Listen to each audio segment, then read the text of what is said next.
பௌர்ணமி தினத்தில் இந்த தையிட்டி விகாரைக்கு எதிரான மாபெரும் போராட்டம் ஒன்றை முன்னெடுக்கிறதுக்கு தமிழ் தேசியம் சார்ந்த கட்சிகளும் தமிழ் அமைப்புகளும் டக்ளஸ் தேவானந்தாவினுடைய இபிடிபி சம்பந்தப்பட்ட கட்சியும் இந்த போராட்டத்தில் இணைவதான கருத்துக்களையும் இவ்வளவு காலமாக அந்த பென்சலையில் அவர் அந்த வார்த்தையை பயன்படுத்துகிறார், அதாவது புத்த விகாரையில் இவ்வளவு காலமாகவும் நடந்து வந்த பூஜை புனஸ்காரங்கள் எல்லாம் நடந்து கொண்டிருக்கின்றது. யாழ்ப்பாணத்தில் இருக்கின்ற மக்களுடைய 5 லட்சத்துக்கு அதிகமான மக்களுடைய விருப்பம், மக்களுடைய கருத்து என்ன என்பதை நாங்கள் பார்க்க வேண்டும். இனவாதத்தை தூண்ட முடியாது. ஏன்கட்டும் இன்றைக்கு இனவாத ரீதியாக இனவாதத்தை மக்கள் ஒழித்து கட்டியிருக்கின்றார்கள். இலங்கை 2ஆக பிளவுபடுத்த முடியாது. மக்கள் ஒன்றிணைந்திருக்கின்றார்கள். விகாரை அமைக்கப்பட்டு இருக்கின்ற இடம் மக்களுடைய இடம் என்பது மாற்று கருத்துக்கு இடமில்லை. அவர் பேசுகின்ற பொழுது இந்த இப்ப அரசியல் பேசுகிறவர்கள் முன்னர் எங்க போனார்கள் என்று கேட்கின்ற பொழுது அவர் இந்த சுயலாப அரசியலுக்காக ஒரு அரசியல் வேலை திட்டத்துக்காக அர்ச்சுனா ராமநாதனுடைய கருத்தை பார்க்கின்ற பொழுது அவர் அண்மையில் விகாராதிபதியோடையும் பேசியிருந்தவர் என்று சொல்லியிருந்தார். ஆகவே அவருடைய கருத்து நிலைப்பாட்டின்படி அவர் ஆரம்பத்திலிருந்து இந்த தையிட்டு விகார தொடர்பாக என்ன சொல்றாருண்டா, விகாரையை இடிக்க முடியாது. அர்ச்சுனா ராமநாதனுடைய எந்த ஒரு கேள்விகளுக்கும் பதில் கூற வேண்டிய அவசியம் எங்களுக்கு இல்லை. அவருடைய விடயங்கள் பொய்யென நிரூபிக்க வேண்டிய தருணம் வந்துவிட்டது. அவர் கூறுகின்ற பொய் பிரச்சாரங்களை நாங்கள் வெளியில் கொண்டு வருவோம், பொது வழிக்கு கொண்டு வருவோம் என்று அவர் சொல்லியிருந்தார். பாராளுமன்ற உறுப்பினர் அர்ச்சுனா ராமநாதன் எடுத்த நிலைப்பாடும் உதயகம் என்பில் எடுத்த நிலைப்பாடும் ஒன்றாகத்தான் இருக்கின்றது.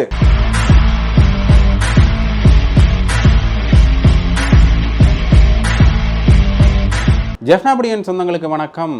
நாளைய தினம் உங்களுக்கு தெரியும் பௌர்ணமி தினம்.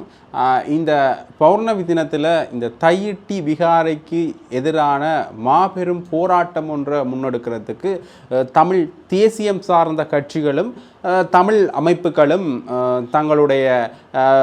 தங்களுடைய விருப்பங்களை தெரிவிச்சிருக்க அதே நேரத்தில் அவர்கள் அந்த போராட்டத்துக்கும் தயாராகி கொண்டு வருகின்றார்கள். அது தொடர்பான கலந்துரையாடல்கள் எல்லாம் மேற்கொள்ளப்பட்டது நீங்கள் அறிந்த விடயம்தான். அந்த வகையில் இதில் டக்ளஸ் தேவானந்தாவினுடைய இபிடிபி சம்பந்தப்பட்ட கட்சியும் இந்த போராட்டத்தில் இணைவதான கருத்துக்களையும் அவர்கள் தெரிவித்திருக்கின்றார்கள். உங்களுக்கு தெரியும், ஏற்கனவே முன்னைய அரசாங்கத்தில் இந்த தையிட்டி விகாரை சார்பாக பேசுகின்ற பொழுது அரசாங்கம் சார்பில் நின்று கருத்துக்களை தெரிவித்த கட்சியினரும் இப்போ உள்ள வருகிறார்கள். அது மட்டுமில்லாமல் பலமையான போராட்டத்தை மேற்கொள்கிற தமிழ் தேசிய மக்கள் முன்னணி, அது மட்டுமில்லாமல் தமிழரசு கட்சியினுடைய உறுப்பினர் ஸ்ரீதரன் போன்ற பலரும் இதில் பங்கு பெற்ற அதே நேரத்தில் காணி உரிமையாளர்களும் இந்த விடயம் தொடர்பான போராட்டத்தில் பங்கு பெற்றிருக்கின்றார்கள். அது மட்டும் இல்லாமல் அதில் ஒரு முக்கியமான விடயம் ஒன்று நாங்கள் தெளிவுபடுத்தணும். என்னென்று பார்த்தீங்கன்னா, இந்த காணி சம்பந்தமாக அமைச்சர் சந்திரசேகரம் அவரிடம் கேள்வி கேட்ட போது, வேறொரு ஊடக சந்திப்பில் அவர் இருந்த பொழுது இது சம்பந்தமான கேள்வி எழுப்பின பொழுது அவர் என்ன விடயத்தை சொல்லியிருக்கிறார்டா, உண்மையிலேயே தையிட்டு விகாரை சம்பந்தமாக நாங்கள் பேசுகின்ற பொழுது இது மக்களுடைய தனியார் காணி என்கின்ற விடயத்தை நாங்கள் ஒப்புக்கொள்ளத்தான் வேண்டும், அதுக்கு மாற்று கருத்தில்லை. ஆனால் இவ்வளவு காலமாக அந்த பென்சலையில் அவர் அந்த வார்த்தையை பயன்படுத்துகிறார், அதாவது புத்த விகாரையில் இவ்வளவு காலமாகவும் நடந்து வந்த பூஜை புனஸ்காரங்கள் எல்லாம் நடந்து கொண்டிருக்கின்றது. அந்த இவ்வளவு காலம் நடந்து கொண்டிருக்கின்ற பொழுது இப்பொழுது திடீரென அரசியல் லாபத்துக்காக பேசுகிறவர்கள் முன்னைய காலங்களில் என்ன செய்தார்கள் என்கின்ற கேள்வியையும் எழுப்பியிருக்கின்றார். அது மட்டுமில்லாமல் அவர் பேசுகின்ற பொழுது ஒரு முக்கிய விடயத்தை சொல்றார், இனி இந்த விகாரையை இடிக்க முடியுமா இடிக்க முடியாதா என்கின்ற ஒரு விடயத்தை பற்றியும் நாங்கள் யோசிக்கணும். இதில் மக்களுக்கு நஷ்ட ஈடு, அது மட்டுமில்லாமல் மக்களுக்குரிய காணிகள் வழங்கப்பட வேண்டும் என்று அவர் சொல்லியிருக்கிறார். உண்மையிலேயே இந்த கேள்விக்கு ஒரு தெளிவான பதிலை இவர் வழங்கினாராண்டா இல்லை என்று தான் நாங்கள் சொல்லணும். ஏனென்றா இந்த ஒரு மக்களின் கருத்து நிலைப்பாடில் இருந்து ஒரு விடயத்தையும் எடுக்கல, அரசாங்கத்தின் கருத்து நிலைப்பாடு கிட்டத்தட்ட அரசாங்கத்தின் கருத்து நிலைப்பாடில் இருந்தோன்னு தான் இவர் இந்த விடயத்துக்கான கருத்துக்களையும் சொல்லியிருக்கின்றார். உண்மையிலேயே மக்கள் போராடுகின்ற பொழுது இதில் என்ன விடயத்தை மையப்படுத்தி இருக்கிறார்கள் என்றால், எங்களுக்குரிய காணிகள் மாற்று காணிகளாக அல்லாது எங்களுடைய காணிகளே எங்களுக்கு வேண்டும் என்கின்ற ஒரு விடயத்தை தான் மக்கள் பெரும்பான்மையாக எடுத்து வைத்திருக்கின்றார்கள். இப்படியாக அவர் பேசுகின்ற பொழுது என்ன விடயத்தை சொல்லியிருக்கிறாருன்னா, நஷ்ட ஈடு கொடுப்பது, நஷ்ட ஈடு என்கின்ற பொழுதே அது மாற்று காணிகள் என்ற பொருளை தான் வந்து விடுகின்றது. ஆகவே அவர் சொல்கின்ற விடயமும் இப்போ மக்கள் மத்தியில் ஒரு விசனத்தை ஏற்படுத்தி இருக்கின்றது. உண்மையிலேயே இந்த ஜாழ்ப்பாணம் சார்பாக இருக்கின்ற ஒரு பாராளுமன்ற உறுப்பினர் அமைச்சர் என்பவரே இப்படி கதைக்கின்றார் என்கின்ற ஒரு விமர்சனத்தையும் அது உண்டு பண்ணி இருக்கின்றது. நாங்கள் ஒன்றை இந்த இடத்தில் சுட்டிக்காட்ட வேண்டும், கொள்ள வேண்டும். முதலில் இங்கு இருக்கின்ற யாழ்ப்பாணத்தில் இருக்கின்ற மக்களுடைய 5 லட்சத்துக்கு அதிகமான மக்களுடைய விருப்பம், மக்களுடைய கருத்து என்ன என்பதை நாங்கள் பார்க்க வேண்டும். அந்த வகையில் எங்களுக்கும் இன்றைக்கு ஒரு கோயில் அல்லது ஒரு பன்சல்ல கட்டி முடிக்கப்பட்டிருக்கின்றது, அதில் பூஜைகளும் தொடர்கின்றது.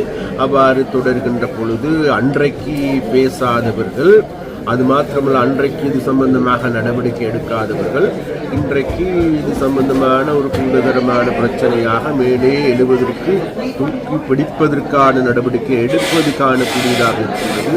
இது உண்மையிலேயே இவர்கள் இதை சுத்தியோடு செய்கின்றார்களா அல்லது எதிர்வரும் நாட்களில் வர இருக்கின்றது உள்ளூராட்சி சபை தேர்தல். அந்த உள்ளூராட்சி சபை தேர்தலில் இவர்களுக்கு இருக்கின்ற துருப்பு சீட்டு வேறு எதுவுமே கிடையாது. ஏனென்றால் மீண்டும் இனவாதத்தை தூண்ட முடியாது. இன்றைக்கு இனவாத ரீதியாக இனவாதத்தை மக்கள் ஒழித்து கட்டியிருக்கின்றார்கள். இலங்கை 2ஆக பிளவுபடுத்த முடியாது, மக்கள் ஒன்றிணைந்திருக்கின்றார்கள். நாட்டின் அபிவிருத்தியை பற்றி பேச முடியாது, அபிவிருத்தி வேகமாகவும் துரிதமாகவும் முன்னெடுக்கப்படுகின்றது. அதனால் இவர்கள் தொங்கிக் கொண்டிருக்கின்றது வேறு எதுமல்ல, இனவாதம் மதவாதத்தை தூண்டி மீண்டும் இவைகளை எப்படி நிலைநாட்டிக் கொள்வது என்பது. அந்த வகையிலே இவ்வாறான போராட்டங்கள் முன்னெடுப்பது எங்களால் காணக்கூடியதாக இருக்கின்றது. இருந்த போதிலும் கூட இது எங்களுடைய அரசாங்கத்தின் கீழ் இடம்பெறுகின்ற போராட்டங்களாகும், எங்களுடைய அரசாங்கத்தின் கீழ் இடம்பெறுகின்ற பிரச்சனைகளாகும். இந்த பிரச்சனைக்கும் நாங்கள் கூடிய சீக்கிரத்தில் மக்களோடு கலந்து மக்களோடு மக்களாக மக்கள் முன்வைக்கப்படுகின்ற தீர்வினை எட்டக்கூடிய வகையில் ஆன அணுகுமுறைகளை கையாளுவதற்கும் நாங்கள் தீர்மானிக்கிறோம். இந்த விடயம் மக்கள் கூறுகின்றார்கள் சட்டவிரோதமான கட்டப்பட்டதுன்னு சொல்லி, ஆனால் அது அமைக்கப்பட்ட நபர்கள் தரப்பு கூறுகிறது இல்லைன்னு சொல்லி. இது உண்மையில் சட்டவிரோதமாக கட்டப்பட்டதா அல்லது சட்டவிரோதமா அல்லது சட்ட ரீதியானதா என்பது வாத விவாதங்களை நாங்கள் இன்று இவைகளுக்கு நாங்கள் ஒவ்வொருத்தரும் தனித்தனியான கருத்துக்களை சொல்லலாம். என்றால் அந்த விகாரை அமைக்கப்பட்டு இருக்கின்ற இடம் மக்களுடைய இடம் என்பது மாற்று கருத்துக்கு இடமில்லை. அப்ப அந்த வகையில் நிச்சயமாக அந்த மக்களுக்கு அந்த உண்டு அதற்குரிய நட்டையீடு அல்லது அதற்கே உரிய காணிகளை வழங்க வேண்டிய தேவை இன்றைக்கு இருக்கின்றது. அந்த வகையில் இன்றைக்கு அதே நேரத்தில் மிக அதிகமான காணிகள் கம்பசப்படுத்திக் கொண்டிருக்கின்றது அந்த விகாரைக்கு உரிமையாளர்கள். அதனால் அவர்கள் எதை எண்ணத்தை சொல்லுகின்றார்கள் என்பதை விட நிச்சயமாக மக்களுக்கு தெரியும் அல்லது நாட்டுக்கும் தெரியும். அந்த வகையில் அதே நேரத்தில் எதிர்காலத்தில் எடுக்கப்பட வேண்டிய நடவடிக்கை என்ன என்பதும் தெரியும். அதே இவைகளை உடைத்து நொறுக்கிவிட முடியுமா என்கின்ற பிரச்சனையும் கேள்விக்குறியாக இருக்கின்றது.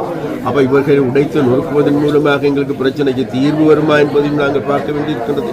அந்த வகையில் நாங்கள் இதற்கு சுமூகமான தீர்வினை எட்ட வேண்டுமே தவிர மேலும் மேலும் இந்த நாட்டில் இனவாதத்தையும் மதவாதத்தையும் வளர்க்கக்கூடிய தீர்வினை முன்னெடுக்க கூடாது என்பதுதான் எங்களுடைய நிலைப்பாடு. இந்த விகாரை இன நல்லிணக்கத்தை ஒரு பாதிப்புக்குள்ளாக்கும் ஒரு அடையாள பொருளாகத்தான் இருக்கிறது. தம்புள்ளையில் ஏற்கனவே இந்திய ஆலயம் கிடைக்கப்பட்டிருக்கிறது. இன ஐக்கியத்துக்கு முரணாக இருக்குன்னு சொல்லி அது அகற்றப்பட்டது. அது இந்து சமயமும் ஏற்றுக்கொள்ளப்பட்டு நடந்தது. ஆனால் இதையும் தமிழ் மக்களுக்கு ஒரு இன முரண்பாட்டை இது தமிழ் மக்களுக்கு உடன்பாடா முரண்பாடா என்பதை நாங்கள் பார்க்க வேண்டும். என்பது பௌத்தர் என்பது தமிழரா சிங்களவரா முஸ்லிமா என்பதை நாங்கள் பார்க்கிறோம். அந்த வகையில் விசேடமாக இந்த பிரச்சனை தொடர்பாக நாங்கள் மிகவும் புத்தி கூர்மையுடன் செயல்பட வேண்டுமே தவிர உணர்ச்சிகளுக்கு அடிபட்டு அதே நேரத்தில் இதனூடாக அரசியல் லாபத்தை ஈட்டுகின்ற செயற்பாடுகளுக்கு செல்லக்கூடாது என்பது எங்களுடைய நாட்டு நீட் ஏற்பட்ட மின்னலை மின்னதிவு தொடர்பாக ஏதோ ஏற்பட்ட கோளாறு காரணமாகவே ஏற்பட்டதாக கூறப்படுகின்றது. அதில் வேறு எந்த விதமான சதிகள் இல்லை என்றே பொழுதுக்கு தெரிய வருகின்றது. இன்னொரு முக்கியமான விடயத்தையும் நாங்கள் பார்க்கணும். என்னென்னு பார்த்தீங்கன்னா, அவர் பேசுகின்ற பொழுது இந்த இப்போ அரசியல் பேசுகிறவர்கள் முன்னர் எங்கே போனார்கள் என்று கேட்கின்ற பொழுது அவர் இந்த சுயலாப அரசியலுக்காக ஒரு அரசியல் வேலை திட்டத்துக்காக உள்ளூராட்சி தேர்தலை மையப்படுத்தியாகத்தான் இந்த விடயம் இருக்கின்றது என்கின்ற ஒரு பொருளையும் முன்வைத்திருந்தார். ஆனால் ஒவ்வொரு பௌர்ணமி தினத்தின் போதும் அங்கே தமிழ் தேசிய மக்கள் முன்னணியின் சார்பில் போராட்டம் நடைபெறுகின்றது. அது மட்டுமில்லாமல் இந்த தையிட்டி விகாரை கட்டப்பட்டதில் இருந்து ஒரு சில சர்ச்சைகள் ஏற்படுத்தப்பட்டாலும் கூட, கடிதங்கள் தொடர்பான ஒரு சில சர்ச்சைகள் ஏற்படுத்தப்பட்டாலும் கூட, ஒரு கட்சி ரீதியாக எதிரான கேள்விகள் கேட்டாலும் கூட மக்கள் இந்த போராட்டத்தில் மும்முரமாக இருக்கின்றார்கள் என்கின்றது தான் ஒரு உண்மையான விடயம் என்று தான் நாங்கள் கூற வேண்டும். ஏனென்றால் இது இன்று நேற்று முளைத்த போராட்டம் அல்ல. இந்த தையிட்டி விகாரைக்குரிய காணிகளை எங்களுக்கு வேண்டும் என்றது தொடர்ந்துமே மக்களால் மேற்கொள்ளப்பட்டு வருகின்ற போராட்டம். அதற்காக ஒவ்வொரு நாளும் போராட்டம் செய்கிற ஒரு நிலைமை இல்லை. ஏண்டா இப்போ விடுவிக்கப்பட வேண்டிய காணிகளே ஏராளம் காணிகள் இருக்குது. அப்படின்னா 365 நாளும் போராட்டம் தான் மேற்கொண்டு இருக்கணும். அதற்கான தேவைகள் வருகின்ற பட்சத்தில் அந்த போராட்டம் மேற்கொள்ளப்படுகின்றது. ஆகவே இது இன்று நேற்றோ அல்லது இந்த அரசியல் லாபங்களுக்காக இது ஒரு அரசியல் பிரச்சனையாக மாற்றக்கூடாது என்று சமூக வலைத்தளங்களில் மக்கள் தங்களுடைய கருத்துக்களையும் தெரிவித்து வைத்திருக்கிறார்கள். பெரும்பாலான மக்களின் கருத்துப்படி எங்கள் காணி எங்களுக்கு வேண்டும். அதாவது தையிட்டி விகாரையில் தையிட்டி விகாரை அமைஞ்சிருக்கின்ற சூழலில் எங்களோட காணி இருக்குது, அந்த காணி எங்களுக்கு வேணும் என்றுதான் மக்கள் பெரும்பான்மை காணி உரிமையாளர்கள் என்ற கருத்தாக இருக்கின்றது.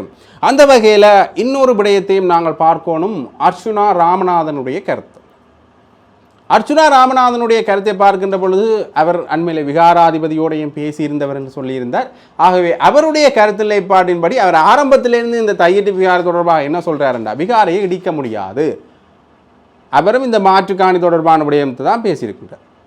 அப்போ பேசுகின்ற பொழுது பல விடயங்களையும் அதில் குறிப்பிட்டார். அண்மையில் நாங்கள் முன்னே நாள் காணொலிகளில் கூட இது தொடர்பான பல விடயங்களையும் நாங்கள் சொல்லியிருப்போம் உங்கள்கிட்ட. அர்ச்சுனா ராமநாதன் நிலைப்பாடு என்னன்னா, இந்த தையிட்டி விகாரையை இடிக்கக்கூடாது, மக்களுக்கு மாற்று காணி வேண்டும் என்கின்ற பொருள்பட தான் அவரும் தன்னுடைய கருத்தை கூறியிருக்கின்றார். அந்த கருத்துக்கு எதிராகவும் பல விமர்சனங்கள் முன்வைக்கப்பட்ட வண்ணமே இருந்தது. அதாவது காணி உரிமையாளர் முரளிதரன் என்கின்ற ஒருவர் பேசுகின்ற பொழுது அவர் என்ன விடயத்தை சொல்லியிருப்பார் என்றால், அர்ச்சுனா ராமநாதன் பெரிய விழாவில் இருக்கிற காணியை அவர் பங்கிட்டு தர முடியுமா? முடியாது. ஏண்டா இது தையிட்டி காணி மட்டும் இல்லை, கிட்டத்தட்ட வடக்கிலேயே 40,000 மக்களுக்கு காணி, 40,000 மக்களுடைய காணிகள் இப்போ அரசாங்க இராணுவ கட்டுப்பாட்டில் இருக்குது. அப்போ அந்த காணிகளை எல்லாம் பிரித்து கொடுத்தா இவரால் முடியாது என்கின்ற பொருள்பட அந்த விமர்சனத்தை மேற்கொண்டிருக்கிற அதே நேரத்தில் கஜேந்திரகுமார் பொன்னம்பலம் அவர்களும் இவர் தொடர்பான விமர்சனத்தை மேற்கொண்டு சொல்லியிருக்கிறார். அதாவது தனியார் தொலைக்காட்சி ஒன்றில் ஒரு நிகழ்ச்சியில் கலந்து கொண்ட பொழுது அவர் இந்த விடயத்தை சொல்லியிருக்கிறார். அதிலேயும் குறிப்பாக அர்ச்சுனா ராமநாதனுடைய எந்த ஒரு கேள்விகளுக்கும் பதில் கூற வேண்டிய அவசியம் எங்களுக்கு இல்லை. அது மட்டுமில்லாமல் அவருடைய விடயங்கள் பொய்யென நிரூபிக்க வேண்டிய தருணம் வந்துவிட்டது. அவர் கூறுகின்ற பொய் பிரச்சாரங்களை நாங்கள் வெளியில் கொண்டு வருவோம், பொது வழிக்கு கொண்டு வருவோம் என்று அவர் சொல்லியிருந்தார். அதிலையும் அவர் ஒரு விடயத்தை குறிப்பிட்டு சொன்னவர் என்று பார்த்தீங்கன்னா, அவரது பேச்சுக்களும் அவர் உள்ளடக்கின்ற விடயங்களும் ஒரு ஆரோக்கியமான மனநிலையிலிருந்து அவர் பேசுவது போல தெரியவில்லை என்கிற பொருள் அந்த விமர்சனத்தை முன்வைச்சிருந்தார். இப்படியாக அர்ச்சுனா ராமநாதன் தொடர்பாக பேசுகின்ற பொழுது இந்த தையிட்டி விகாரைக்கு முற்றுமுழுதாக அவருக்கு எதிரான நிலைப்பாடுகள் தான் இந்த தமிழ் தேசிய அரசியல் பேசுகிற கட்சிகளாலேயும் அமைப்புகளாலேயும் காணி உரிமையாளர்களாலேயும் பெரும்பாலும் வழங்கப்பட்டிருக்கின்றது. அடுத்ததாக இன்னொரு முக்கியமான விடயத்தை நாங்கள் பார்க்கணும். பார்த்தீங்கன்னா, ஏற்கனவே தெரிஞ்ச விடயம்தான். உதயகம்மன்பில் இந்த தையிட்டி விகாரை சம்பந்தமாக என்ன நிலைப்பாடு எடுத்திருப்பார்னா, அவர் பௌத்தம் சார்ந்த நிலைப்பாடு தான், தையிட்டி விகாரை இடிக்கக்கூடாத நிலைப்பாடு தான் எடுத்திருப்பார். அது தெரிஞ்ச விடம். அதுலேயும் அவர் குறிப்பாக என்ன விடயத்தை சொல்லியிருக்காருண்டா, தையிட்டி விகாரையை இடிக்கின்ற சூழல் வருமாக இருந்தால் அதற்கு எதிராக மிகப்பெரிய ஒரு இனப்போராட்டம் ஒன்று ஏற்படும், நாங்கள் அதற்கு எதிராக கிளர்ந்தெழுவோம் என்று சொல்லியிருக்கிறார். நாங்கள் இருக்கும் வரைக்கும் இந்த தையிட்டி விகாரையை இடிக்க முடியாது. உண்மையிலேயே தேசிய மக்கள் சக்தியிட்ட இருந்தாகட்டும், குறிப்பாக இந்த அமைச்சர் சொன்ன விடயத்தை வச்சு பார்க்கின்ற பொழுதும், அது மட்டும் இல்லாமல் சிங்கள அரசியல் தரப்புகளில் இருந்து பார்க்கின்ற பொழுது அவர்கள் என்ன விடயத்தை கூறுகிறார் என்றால், இந்த தையிட்டி விகாரையை அகற்ற வேண்டும், அந்த நிலத்தை அந்த தனியாருக்கு சொந்தமான காணியை மக்களுக்கு கொடுக்க வேண்டும், அதாவது மக்களோட காணியை மக்களுக்கு கொடுக்க வேண்டும் என்று பேசுவதே இனவாதம் என்று பேசிக்கொண்டிருக்கின்ற இந்த சூழ்நிலையில் தையிட்டி விகாரை மேலே கை வச்சா மிகப்பெரிய போராட்டம் படிக்கும் என்று சொல்றத இனவாதம் என்று சொல்ல முடியாதா? உண்மையிலேயே மிகப்பெரிய இனவாதத்தை கக்குகின்ற அல்லது இனவாதத்தை பேசுகின்ற ஒரு அரசியல்வாதியாக பயணிக்கின்ற உதயகம் என்பவனுடைய கருத்து தமிழ் மக்கள் மத்தியில் ஒரு மிகப்பெரிய விமர்சனத்தை ஏற்படுத்தியிருக்கு. அது மட்டுமில்லாமல் ஏற்கனவே அர்ச்சுனா ராமநாதனுக்கு பின்னாலே இருந்து யார் செயற்படுகின்றார்கள் என்ற கேள்வி எழுந்திருக்கிற அதே நேரத்தில் இப்போ இந்த தையிட்டி விகாரை தொடர்பாக அர்ச்சுனா ராமநாதன் பாராளுமன்ற உறுப்பினர் அர்ச்சுனா ராமநாதன் எடுத்த நிலைப்பாடும் உதயகம் என்பில் எடுத்த நிலைப்பாடும் ஒன்றாகத்தான் இருக்கின்றது. ஆக இவரும் இந்த சிங்கள அரசியல் தரப்பினுடைய பக்கம் நின்றுதான் கதைக்கின்றாரா அல்லது அவர்களுக்காக செயற்படுகின்ற ஒரு நபராக இருக்கின்றாரா என்கின்ற கேள்வியும் எழுந்திருக்கின்றது. இப்படியாக பல விவாதங்கள் இன்று சமூக வலைத்தளங்களில் பேசப்பட்டு வந்தே இருக்கின்றது. உண்மையிலேயே இந்த விவாதம் தொடர்பாக பேசுகின்ற பொழுது சிங்கள அரசியல்வாதிகள் அல்லது சிங்கள மக்கள் இந்த விடயம் தொடர்பாக தையிட்டு விகார தொடர்பாக எடுத்த நிலைப்பாடு அவர்களுடைய நிலையில இருந்து பார்க்கின்ற பொழுது அவர்கள் தங்களுடைய இனத்தினுடைய விடயங்களை பேசியிருக்கின்றார்கள். ஆனால் தமிழ் அரசியல்வாதிகளே சில குறிப்பிட்ட தமிழ் அரசியல்வாதிகளே தையிட்டி விகாரையை அகற்றக்கூடாது என்று சொல்வது உண்மையிலேயே கவலைக்குரிய விடயமாகத்தான் இருக்கின்றது. அதனால் இந்த சிங்கள அரசியல்வாதிகள் பேசுகிறது சரி என்று கூறவில்லை. அவர்கள் தங்களுடைய நிலைப்பாட்டிலிருந்து இந்த விடயத்தை கூறுகின்ற பொழுது அதை அவர்கள் சார்பாக ஏற்றுக்கொள்கின்றார்கள் இருக்கின்றார்கள். ஆனால் தமிழ் அரசியல்வாதிகள் இப்படி பேசுகின்ற பொழுது உண்மையிலேயே அது ஒரு கவலைக்குரிய விடயமாக இருக்கின்றது. அடுத்ததாக இன்னொரு முக்கியமான விடயத்தையும் நாங்கள் பார்க்கணும் என்று பார்த்தீங்கன்னா அதுவும் இந்த அர்ச்சுனா ராமநாதன் தொடர்பான அந்த விடயம் இந்த விடயப்பிறப்பில் பேசுகின்ற பொழுது அதையும் இது தொடர்பாக பார்த்துவிட்டு போகலாம்னு நினைக்கிறேன். பாராளுமன்ற உறுப்பினர் இளங்குமரன் அவர்கள் அர்ச்சுனா ராமநாதன் மேலே ஒரு முக்கியமான விமர்சனம் ஒன்றை செய்திருக்கிறார். என்று பார்த்தீங்கன்னா ஏற்கனவே பாராளுமன்றத்தில் கத்தரி தோட்ட வெறிலிகள் போன்று என்று இவர் அந்த தேசிய மக்கள் சக்தியுடைய பாராளுமன்ற உறுப்பினர்களை விழித்திருந்தார். ஆக அதற்கு இவர் அந்த வசனத்தை பயன்படுத்தி அர்ச்சுனா ராமநாதனுடைய பெயரை பயன்படுத்தாமல் அப்படி சொன்ன அமைச்சர் ஒரு கோமாளித்தனமான அரசியலை தான் செய்து வருகின்றார் என்கின்ற பொருள்பட அவர் கழிச்சிருக்கின்றார். அது மட்டுமல்லாமல் அவர் ஒரு பிரதேசவாதம் பேசுகின்ற ஒரு பாராளுமன்ற உறுப்பினராக இருக்கின்றார். அப்ப இவர் அதற்கு உதாரணங்களை காட்டாவிட்டாலும் கூட ஏற்கனவே இவர் ஒரு சில இடங்களில் இந்த பிரதேசவாதத்தை பேசியிருக்கின்றார். அதாவது ஹெட்டனில் நான் போய் இருந்தேனண்டா மலைநாட்டில் நான் போய் இருந்தேனண்டா நான் வந்தவர் குடி, அதே மாதிரி அமைச்சர் மலையகத்திலிருந்து இங்கே வந்திருக்கின்றார், அப்போ அவர் இங்கே வந்தவர் குடி என்ற பொருள்பட இந்த பிரதேசவாதத்தை பேசுகிற ஒரு பழக்கத்தை வச்சுருந்தேன். பழக்கம் என்றால் பிரதேசவாதத்தை பேசுகிற போல் அந்த ஒரு காணொலியில் பேசியிருந்தார். அப்போ அதற்கு விமர்சனம் சொல்கிற முகமாக அவர் ஒரு விமர்சனத்தை முன்வைக்கிறார். ஆகவே பிரதேசவாதத்தை பேசி மக்களை திசை திருப்ப பார்க்கின்றார். அது மட்டும் இல்லாமல் மலையக மக்கள் எங்களுடைய சுயநிர்ணய உரிமையை ஏற்றுக்கொண்டிருக்கின்றார்கள், ஆகவே அவர்கள் தொடர்பான ஒரு விமர்சனத்தை இவர் முன்வைச்சது ஒரு தவறான விடயம் என்கின்ற பொருள்பட அவர் தன்னுடைய விடயங்களை கூறியிருப்பார். இப்படியாக அர்ச்சுனா ராமநாதன் தொடர்பான விமர்சனங்களும் அதிகரித்த வண்ணமே இருக்கின்றது. அடுத்ததாக இன்னொரு முக்கியமான விடயத்தையும் நாங்கள் பார்க்கணும் என்னென்னு பார்த்தீங்கன்னா நாமல் ராஜபக்சவனுடைய விடயம். நாமல் ராஜபக்ச என்று நாங்கள் கூறுகின்ற பொழுது ஏற்கனவே அவர் பல விசாரணைகளில் இப்போ சம்மந்தப்பட்டிருக்கிறார். நல்லாட்சி காலத்தில் அவர் மேலே விசாரணைகள் மேற்கொள்ளப்பட்டது. அதன் தொடர்ச்சியாக அவர்கள் இல்லாத அதாவது கோடபாய ராஜபக்சவோ மஹிந்த ராஜபக்சவோ இந்த ராஜபக்சக்கள் ஆட்சி இல்லாத காலப்பகுதியில் அடுத்ததாக ஏற்படுத்தப்பட்ட ஒரு விசாரணையாக இந்த தேசிய மக்கள் சக்தியுடைய விசாரணை பெரும்பாலும் பேசப்பட்டு கொண்டிருக்கின்ற அந்த சூழ்நிலையில் நாமல் ராஜபக்ச தனியார் ஊடகம் ஒன்றுக்கு கொடுத்த ஒரு நேர்காணலில் இன்னொரு விடயத்தையும் குறிப்பிட்டிருக்கின்றார். அது என்ன விடயம் என்று பார்த்தீங்கன்னா விடுதலை புலிகளுடைய தலைவர் வேலுப்பிள்ளை பிரபாகரனுடைய மகன் பாலச்சந்திரனுடைய கொலை சம்பந்தமாக, அதாவது போர்ச் சூழலில் அந்த குறிப்பிட்ட சிறுவன் சூடுபட்டு இறந்திருப்பார். அப்போ அது தொடர்பாக பேசுகின்ற பொழுது அது தனது தந்தைக்கு வருத்தம் அளித்த ஒரு செய்தியாக அமைந்தது என்கின்ற ஒரு விடயத்தை அவர் சொல்லியிருக்கிறார். அதிகாலை வேளையில் இந்த செய்தி வந்தது. இந்த செய்தி வந்த பிறகு என்னுடைய தந்தை அவர்கள் மிகவும் சோகமாக இருந்தார். என்னுடைய தந்தையை இதுவரைக்குமே நான் எந்த ஒரு இப்படி ஒரு சோகத்தோட பார்த்தே இல்லை என்று நாமல் ராஜபக்ச அவர்கள் கூறுகின்றார். அப்படி கூறுகின்ற பொழுது நாங்கள் இன்னொரு விடயத்தையும் பார்க்க வேண்டும் பார்த்தீங்கன்னா இந்த விடயம் 2009 காலப்பகுதியில் நடந்தது. அப்போ நடக்கின்ற பொழுது இவர்களுக்கு தெரியாமலே இந்த விடயம் நடந்ததா என்கின்ற ஒரு கேள்வி எழுந்திருக்கிறது. ஏனென்றால் இந்த விடயம் நடக்கின்றது பொழுது இது தொடர்பான புகைப்படங்களும் வந்தது. அதாவது மகன் சூடுபட்டு இறந்து கிடக்கின்ற புகைப்படம், அவருடைய அந்த சூடுபட்ட அந்த தடங்களோட, அதற்கு முன்னைய நேரத்தில் வந்து அவர் பிஸ்கெட்டோடு இருக்கிற புகைப்படம். ஆக ஒன்று அந்த இவர்களால் பிடிபட்ட, அதுவும் 18 வயதுக்கு கீழ்ப்பட்ட கிட்டத்தட்ட ஒரு சிறுவர் என்ற நிலைப்பாட்டில் தான் அவர் வருவார்.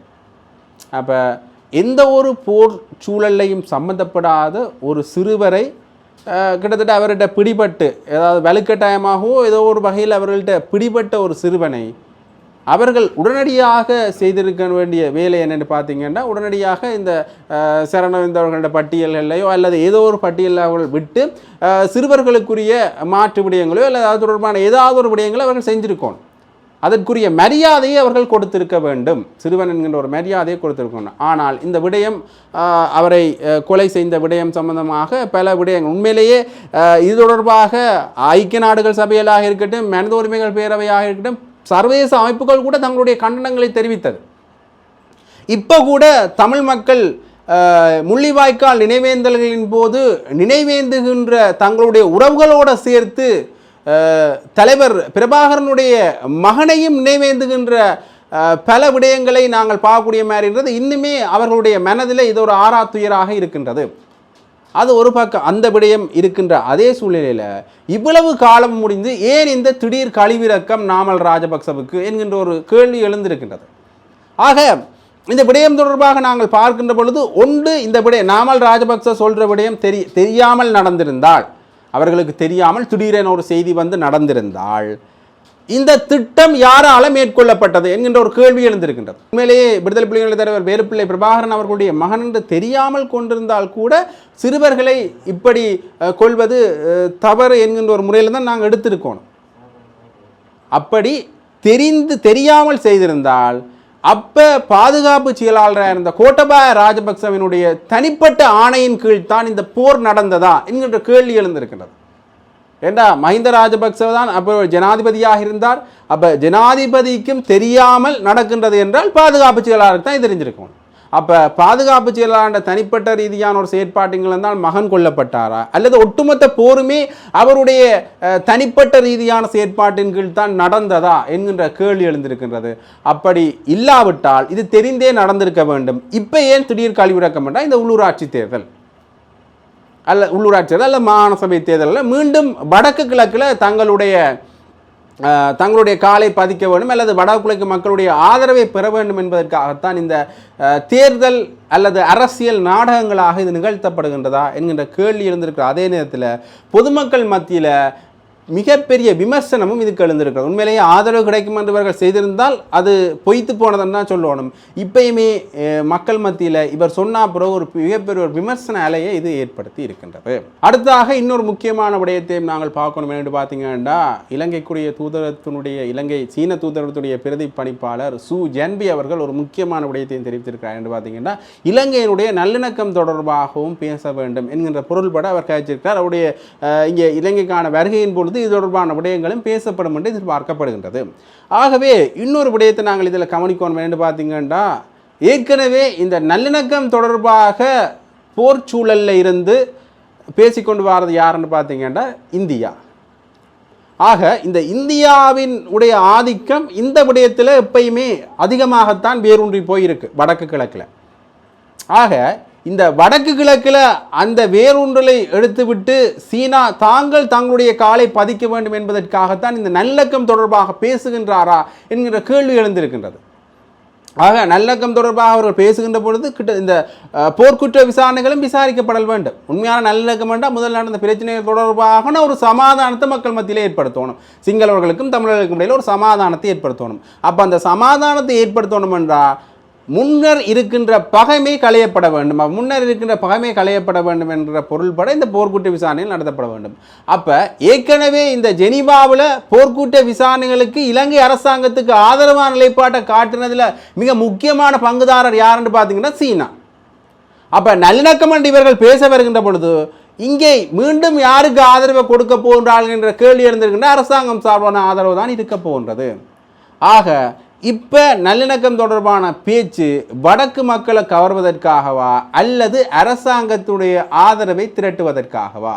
அரசாங்கத்துக்கு ஜெனீவாவில் ஆதரவை அதிகரிக்கிறதுக்காண்டித்தான் இந்த இவர்களுடைய இந்த விடயம் இருக்கின்றதா என்கின்ற கேள்வி எழுந்திருக்கிறது. ஆனால் ஒன்று மட்டும் தெளிவாக ஊகிக்கக்கூடிய மாதிரி இருக்குன்னு பார்த்தீங்கன்னா, இந்த இந்தியாவினுடைய ஆதிக்கத்தை இலங்கையிலிருந்து முற்றாக நீக்கிறதுல ஒரு பெரும் தடையாக இருக்கிற விடயம் என்னென்னு பார்த்தீங்கன்னா, இந்த நல்லிணக்கம் சம்பந்தமாக இந்தியா தான் கிட்டத்தட்ட இந்த 13ஆம் சீர்திருத்தத்தில் இருந்து இந்தியா தான் இந்த நல்லிணக்கம் தொடர்பான பேச்சுவார்த்தைகளை தொடர்ந்து முன்னெடுத்து கொண்டு வருது இலங்கை சம்பந்தமாக. ஆக அந்த ஒரு விடயப்பரப்பையில் இருந்தும் இந்தியாவை தூக்கிட்டா சீனா தாராளமாக முன்வந்து விடலாம். ஏன்னா அபிவிருத்தி திட்டங்களை இப்போ வடக்கில் அதிகமாக செய்து கொண்டு வர்றது சீனா தான். அப்போ இப்படியாக பல விடயங்கள் தொடர்பாக சீனா தன்னுடைய பேச்சுவார்த்தையினை முன்னெடுத்திருக்கின்றது. அது தொடர்பாக ஒரு ஊடக சந்திப்பு ஒன்று வச்சிருக்கின்றது. அந்த ஊடக சந்திப்பில் இந்த வடக்கில் அபிவிருத்தி திட்டங்களை முன்னெடுக்கிறது மற்றும் நிவாரணங்கள் கொடுப்பது தொடர்பாக பேசப்பட்டது. அதில் அமைச்சர் சந்திரசேகரமும் இது தொடர்பான கருத்துக்களை பயந்திருப்பேன். அந்த ஊடக சந்திப்பை நான் இதோடு நினைச்சுக்கொள்கிறேன். பாருங்கள், வெள்ளத்தின் போது பாதிக்கப்பட்ட மக்களுக்கு தொடர்ச்சியாக சீனா உதவி செய்து வருகின்றது. அப்போ அந்த சீனாவினுடைய உதவிகளில் இன்னொரு கட்டமாக இன்றைக்கு நிகழ்ந்த இந்த நிகழ்வு என்பது மிகவும் முக்கியமானது. அவர்கள் செய்கின்ற உதவி வரவேற்கத்தக்கக்கூடியது. உண்மையிலேயே இது பாதிக்கப்பட்ட மக்களுக்கு, வறுமை கோட்டின் கீழ் வாழ்கின்ற மக்களுக்கு மிகவும் பெரிய பேருதவியாக இருக்கும். அதனால் முதலில் இன்றைக்கு இந்த உணவு பொதிகளை வழங்கி வைத்த சீனாவுக்கு, சீன நண்பர்களுக்கு எனது மனமார்ந்த நன்றியினை நான் யாழ் மாவட்ட ஒருங்கிணைப்பு குழு தலைவராக தெரிவித்துக் கொள்கிறேன். நன்றி சீனா. அதே போன்று அவர்களுடைய தலைப்பு சீனாவின் சகோதர பாசம். உண்மையிலேயே அவ்வாறான ஒரு சகோதர பாசமாக அது தொடர வேண்டும் என்பது எங்களுடைய அவா. அந்த வகையில் உலகமே இன்றைக்கு சகோதர பாசத்தால் பிணைந்து கொள்ள வேண்டும். அந்த வகையில் சீனா எங்களுடைய நாட்டின் மீது நீட்டுகின்ற நேசக்கரங்களுக்கு, சகோதர பாசத்திற்கு நாங்கள் வரவேற்கின்றோம். நாங்களும் அதை அரவணைக்கும் தயாராக இருக்கிறோம். நன்றி. அதே போன்று இன்றைக்கு பாரிய பேசுபடு பொருளாக இருப்பது வேறு எதுமல்ல, நாட்டில் இப்பொழுது நாங்கள் ஆட்சி பீடத்திற்கு 80 நாட்களுக்கு மேலாகின்றது. இந்த 80 நாட்களுக்கு பிறகு நாங்கள் வந்த நாட்டை திரும்பி பார்க்கின்ற பொழுது எங்களுக்கு உண்மையிலேயே திருப்திப்படக்கூடிய ஒரு நாடாக கட்டியெழுப்புகின்ற பயணத்தினுடைய அடித்தளத்தை அல்லது அதற்கான அணுகுமுறைகளை நாங்கள் முன்னெடுத்து வருகின்றோம். அதற்கு உண்மையிலேயே முதலில் நாங்கள் விசேடமாக இந்த நாட்டு மக்களுக்கு நன்றியை தெரிவிக்க வேண்டும். ஏனென்றால் கடந்த ஜனாதிபதி தேர்தல், பொது தேர்தலின் போது மக்கள் எங்களை தெரிவு செய்தார்கள். தெரிவு செய்தது மாத்திரமல்ல, மக்களுக்கு எங்களுடைய பெரும்பான்மையான அதிகாரத்தை வழங்கியிருக்கின்றார்கள். அதே போன்று யாழ் மாவட்டத்தில் மக்கள் எங்களை முதன்மையான கட்சியாக தெரிவு செய்திருக்கின்றார்கள். அதனால் யாழ் மாவட்ட மக்களுக்கு மீண்டும் மீண்டும் எங்களுடைய நன்றியை தெரிவித்துக் கொள்வதோடு, நிச்சயமாக இந்த நிலைமையின் கீழ் நாங்கள் இப்பொழுது நாட்டை கட்டியெழுப்புகின்ற செயற்பாட்டினை முன்னெடுத்து வருகின்றோம். அதில் தான் முதலாவதாக கிளீன் ஸ்ரீலங்கா என்கின்ற வேலை திட்டத்தை முன்னெடுக்கின்றோம். கிளீன் ஸ்ரீலங்கா வேலை திட்டம் என்பது வேறு எதுவுமல்ல, நாட்டை வெறுமையாக தூய்மைப்படுத்துவது மாத்திரமல்ல, ஒட்டுமொத்தமாக நாட்டை தூய்மைப்படுத்துகின்ற, மக்களுடைய மனங்களை தூய்மைப்படுத்துகின்ற செயற்பாடு. அது மாத்திரமல்ல, விசேடமாக அதன் கீழ் இருக்கின்ற டிஜிட்டலைசேஷன், அடுத்து கிளீன் ஸ்ரீலங்கா, அதே போன்று வறுமை ஒழிப்பு நடவடிக்கையில் நாங்கள் விசேடமாக யாழ் மாவட்டத்திற்கு அல்லது வடகிழக்கு பிரதேசங்களுக்கு முன்னுரிமை அளித்திருக்கின்றோம். அந்த வகையில் முறை பாரிய வேலை திட்டங்களை முன்னெடுப்பதற்கு நாங்கள் தீர்மானித்திருக்கின்றோம். அவ்வாறான வேலை திட்டங்களை முன்னெடுத்து வருகின்ற பொழுது நாட்டில் பல்வேறு சவால்களும் தோன்றியிருக்கின்றது. அந்த சவால்கள் இப்போது உண்மையிலேயே மக்களுக்கு தெரியும். விசேடமாக வடகிழக்கு பிரதேசங்கள் எடுத்துக்கொண்டாலும் சரி, இங்கே இருக்கின்ற அரசியல் கட்சிகள் தலைவர்கள் எடுத்துக்கொண்டாலும் கூட நாடு நகர்ந்து கொண்டிருக்கின்ற ஒரு நல்ல திசையை நோக்கி போக்குவதற்கு பதிலாக அதை தூக்குகின்றவர்களாகவே இங்கு இருக்கின்ற ஒரு சில அரசியல்வாதிகள் இருக்கின்றார்கள். அந்த வகையில் நாங்கள் நிச்சயமாக எங்களுடைய அரசியல் என்பது தூற்றுவோர் தூற்றற்றும் போற்றுவோர் போற்றற்றும் நாம் செல்லும் வழி நேர்வழியாகட்டும் என்ற தொனிப்பொருளில் இருந்துதான் நாங்கள் செயல்படுகின்றோம். அந்த வகையில் எங்கள் மீது கட்டமைத்திடப்படுகின்ற எந்த விதமான அவதூறுகளை கண்டு நாங்கள் அஞ்சப் போவதில்லை, பின்வாங்கப் போவதில்லை. ஏனென்றால் மக்கள் எங்களோடு இருக்கின்றார்கள். மக்களுடைய தேவைகளை பூர்த்தி செய்வதற்கே நாங்கள் ஆட்சி கொடுத்துக் கொண்டிருக்கின்றோம்.